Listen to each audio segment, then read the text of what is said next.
لا درێژەی دووەمین شەپۆلی خۆپیشاندانەکانی ئەم دوایی عێراق کە ماوەی 5 هەفتەیە بەشێک لە شار و ناوچەکانی باشوور و ناوەڕاستی گرتووەتەوە.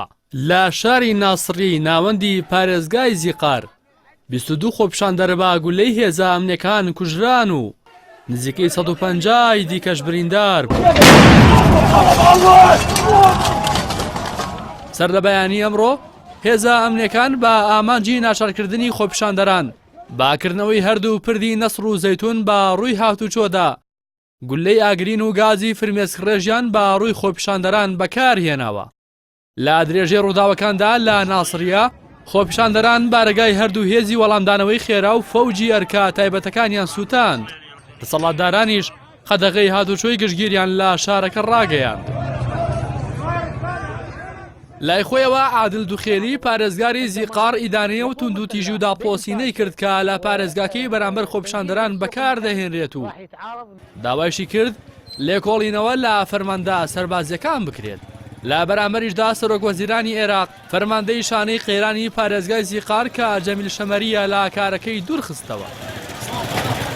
سەرچاوەکانی هەواڵ لە بەغدای پایتەختیش بڵاویان کردەوە. 4 خۆپیشاندەر کوژراون و 22 دیکەش بریندار بوون.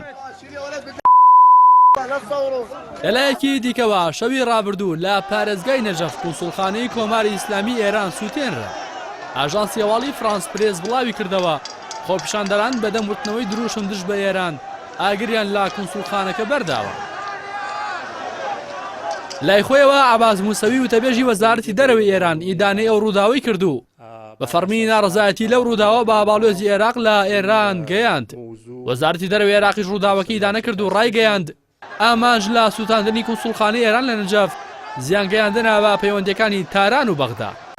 دوا بەدوای سووتاندنی قونسوڵخانەی ئێران لە نەجەف بەشێک لە گروپەکانی حەشدی شەعبی هەڕەشەی توندیان لە خۆپیشاندەران کرد ئەگەر بیانەوێت لە عەلی سیستانی گەورە مەرجەعی باڵای شیعەکان نزیک ببنەوە. ئەمە دووەمین جارە لەم مانگەدا هێرش بکرێتە سەر نوێنەرایەتیەکانی ئێران لە عێراق.